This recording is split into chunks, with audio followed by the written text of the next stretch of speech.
दोस्तों, एक नौजवान सरकारी स्कूल की महिला टीचर सुबह सुबह अपने घर का सभी काम निपटाकर 9 बजे स्कूल में पढ़ाने के लिए पहुंच जाती है। वो अपने हिंदी सब्जेक्ट का क्लास लेने लगती है। तभी उन्हें ध्यान में आता है कि आज जल्दी में शायद वो गैस चूल्हे पर दूध को गर्म होता ही छोड़ आई है। वो क्लास में बच्चों को पढ़ाने लगी थी और क्लास ले रही थी। अब तुरंत घर को जा नहीं सकती थी, इसलिए वो स्कूल के ही एक चपरासी को बुलाती है और उसे अपने घर की चाबियां देते हुए कहती है कि शायद मैं आज अपने घर का गैस चूल्हा जलता हुआ छोड़ आई हूँ। जल्दबाजी में मुझे याद ही नहीं रहा, तो क्या आप प्लीज मेरे घर जाकर चेक कर सकते हैं। तो दोस्तों, वो तुरंत घर की चाबी लेकर वहां से निकल जाता है। जब मैडम के घर पर पहुंचता है तो जले हुए दूध की स्मेल और धुएं से परेशान हो जाता है। लेकिन जब कुछ देर के बाद वो घर में इधर उधर घूमता है तो उसे मैडम के बारे में एक राज की बात पता चल जाती है, जिसे जानकर वो हैरान रह जाता है। दोस्तों, बहुत ही रहस्यमय और प्रेरणादायक कहानी है। आइए जानते हैं पूरी कहानी की सच्चाई इस वीडियो में। लेकिन वीडियो में आगे बढ़ने से पहले बस आप सभी से एक ही रिक्वेस्ट है कि आप हमारे YouTube चैनल को सब्सक्राइब कर लीजिए और वीडियो को भी एक लाइक कर दीजिए, जिससे कि मेरा हौसला बढ़ता रहे। दोस्तों, ये कहानी है यूपी के श्रीवस्ती जिले की एक लड़की जिसका नाम आरती होता है। 28 साल उनकी अभी उम्र है। एक सरकारी स्कूल में टीचर होती है। उनकी पोस्टिंग गोरखपुर जिले में होती है। जिस स्कूल में वो पढ़ाने के लिए जाती थी उससे करीब 5-6 किलोमीटर दूर एक कमरा किराए पर लेकर रहती थी और रोजाना अपनी स्कूटी से स्कूल आया जाया करती थी। एक दिन वो जल्दबाजी में स्कूल आती है तो स्कूल आने के बाद उन्हें अचानक ध्यान आता है कि उन्होंने शायद गैस चूल्हे को जलता हुआ ही छोड़ दिया है। तुरंत वो स्कूल के चपरासी को बुलाती है, जिसका नाम दीपक कुमार होता है। उससे सारी बात बताई कि देखो, ऐसी बात है, क्या प्लीज आप इसी वक्त मेरे कमरे पर जा सकते हैं। दोस्तों, वो तुरंत कमरे की चाबी लेता है और फौरन अपनी मोटरसाइकिल उठाकर मैडम जी के घर पहुंच जाता है। पहुंचने के बाद वो लॉक खोलता है और जैसे ही दरवाजा खोलकर अंदर घुसता है तो देखता है कि वाकई में रसोई में गैस चूल्हा जल रहा है। उस पर एक दूध का बर्तन रखा हुआ है, जो कि अब जलकर काला पड़ गया है। दूध के जलने की स्मेल और धुआं पूरे कमरे में फैल चुका था। वो तुरंत कमरे की दोनों खिड़कियां खोलता है। दरवाजा तो पहले ही खुला हुआ था। कुछ समय के बाद जब धुआं बाहर निकल जाता है और स्मेल भी कम हो जाती है, तो वो अब कमरे में इधर उधर अपनी नजरें घुमाने लगता है। तो कमरे की कंडीशन को देखकर दंग रह जाता है। वो देखता है कि 50-60 हजार रुपये जिनकी तनख्वाह है वो बड़े ही सिंपल तरीके से रह रही है। कमरे के एक कोने में सिंगल बेड पड़ा हुआ है, जिस पर एक पतला सा बिस्तर बिछा हुआ है। कुछ रोजमर्रा के पहने जाने वाले कपड़े टंगे हुए थे। एक लकड़ी की रैक बनी हुई है जिसमें प्रसिद्ध लेखकों की कुछ किताबें रखी हुई है। अब वो उस दूध के बर्तन को देखता है तो बर्तन पूरी तरह से जलकर काला शिया हो चुका था। अब वो सोचने लगता है कि मुझे क्या करना चाहिए। इस बर्तन को ऐसे ही छोड़ दूं या साफ करूं? मैडम आएंगी तो फिर उन्हें ही इसे रगड़कर मांजना पड़ेगा। उसका दिल दिमाग बड़े ही संकोच में पड़ जाता है। फिर वो फैसला करता है कि चलो, इसमें कोई बात नहीं, मैं ही साफ किए देता हूँ, क्योंकि स्कूल में भी चाय पानी का काम वही देखता था। करीब 1-1.5 लीटर दूध उस बर्तन में था, जो पूरी तरह से जलकर काला पड़ गया था।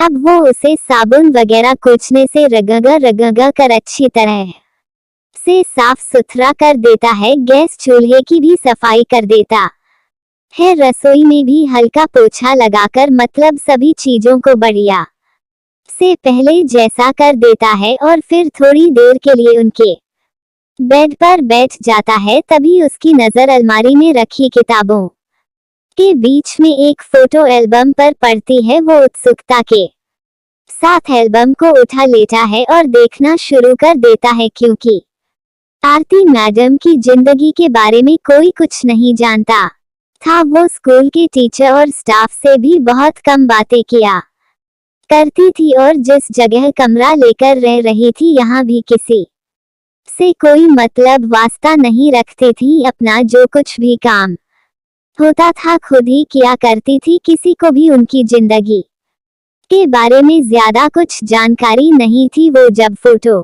की एल्बम को पलट पलट कर देखने लगता है तो जो उनकी फोटो उसमें आ रही थी उन्हें देखकर दीपक बहुत ज्यादा आश्चर्यचकित रह जाता है। करीब 6-7 साल पुरानी वो फोटो की एल्बम थी। फोटो में आरती बहुत ही खूबसूरत लग रही थी। जब उनकी उम्र शायद 20-22 साल ही हो, वो बेहद ही खूबसूरत दिखाई पड़ रही थी। फोटोज में उनके साथ एक लड़का भी दिखाई देता है। उस लड़के के साथ आरती की बहुत सारी तस्वीरें होती है। तस्वीरों में वो दोनों एक दूसरे के बहुत ज्यादा करीब चुका था, तो वो एल्बम को वही रख देता है जहाँ से उसने उठाई थी। फिर कमरे से बाहर निकलकर दरवाजा अच्छी तरह से बंद करके ताला लगा देता है। उसके बाद स्कूल आ जाता है। फिर मैडम के सामने पहुंचता है तो मैडम पूछती है क्या हुआ, प्रश्नवाचक चिन्ह। तो वो बोलता है क्या होता क्या मैडम जी, जिसका आपको डर था वही हुआ। गैस चूल्हा चालू था और सभी दूध जल गया था। पूरे घर में दूध के जलने की गंध आ रही थी। अगर आपको दीपक ये बात याद ही ना आई होती तो क्या होता। अब दोस्तों, दीपक आरती मैडम को चाबियां वापस कर देता है और दोनों अपने अपने कामों में लग जाते हैं। अब जब स्कूल की छुट्टी के बाद आरती अपने घर पहुंचती है तो देखती है कि सभी कुछ पहले ही साफ कर दिया गया है। वो ये सब देखकर हैरान रह जाती है। वो तो रास्ते में ही सोचते हुए आ रही थी कि आज तो बर्तन पूरी तरह से जलकर काले पड़ गए होंगे, मुझे बहुत मांजना पड़ेगा। लेकिन ने तो पहले ही सभी काम को बड़े अच्छे से कर दिया था। अगले दिन जब मैडम स्कूल जाती है तो दीपक को अपने पास बुलवाती है और कहती है कि आपने क्यों इतनी परेशानी उठाई, आपको बर्तन को मांजने की या साफ करने की क्या जरूरत थी। तो दीपक कहता है कि मैडम जी कोई बात नहीं, क्या हुआ, मेरा तो काम ही यही है, वो आपको भी मांजना ही पड़ता, आपको परेशानी होती। यही सब सोचते हुए बस मैंने मांझ ही दिया। तो आरती मैडम कहती है मैं इतनी भी आलसी या कमजोर नहीं हूँ, अपना काम खुद ही कर लेती हूँ। तो फिर दीपक उनसे पूछता है कि वैसे मैडम जी आज तो आप गैस चूल्हा बंद करके आई हो ना। फिर आरती मुस्करा जाती है, बोलती है कि अरे मैं इतनी भी भुलक्कड़ नहीं हूँ, वो तो मैं कल किसी और ही ख्याल में थी इसलिए गैस को बंद करना भूल गई थी। आपका बहुत बहुत धन्यवाद।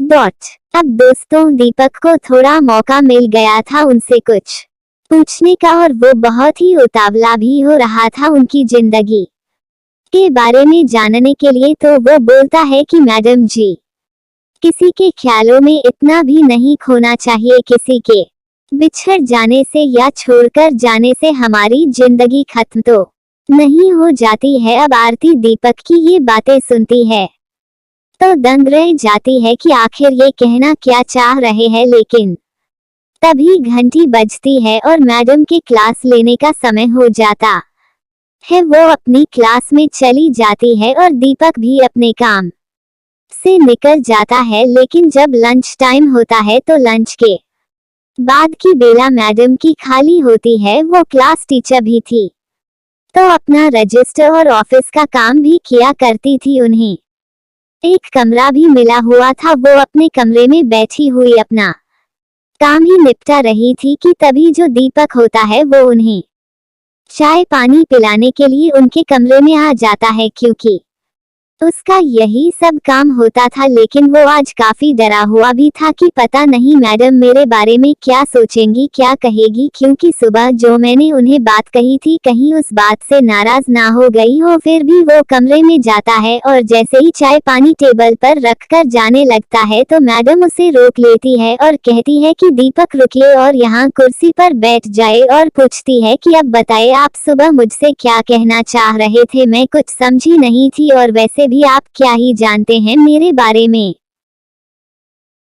तो दीपक डरते डरते कहता है कि मुझे माफ करना मैडम, लेकिन मैंने कल आपकी वो पुरानी फोटो की एल्बम देखी और उसमें मैंने आपको जिस तरह से देखा आप बिल्कुल भी उस तरह से नहीं रहती हो, ऐसी बिल्कुल भी नहीं लगती हो। वो कहता है कि किसी के बिछड़ जाने से, किसी के दूर जाने से या छोड़कर चले जाने से हमारी जिंदगी खत्म तो नहीं हो जाती है, वो तो किसी और के साथ होगा और अपनी जिंदगी को बड़े अच्छे से एंजॉय कर रहा होगा और आप उनकी याद में इस तरह से रहती है, इतना उदास रहती हो। अब दोस्तों आरती ये बात सुनते ही समझ जाती है कि दीपक उनसे क्या कहना चाह रहा है। दोस्तों अब वो रोने लगती है और रोते हुए कहती है कि दीपक काश कि वो मुझे भूल ही गया होता, काश वो किसी और के साथ ही अपनी जिंदगी को अच्छे से एंजॉय कर रहा होता,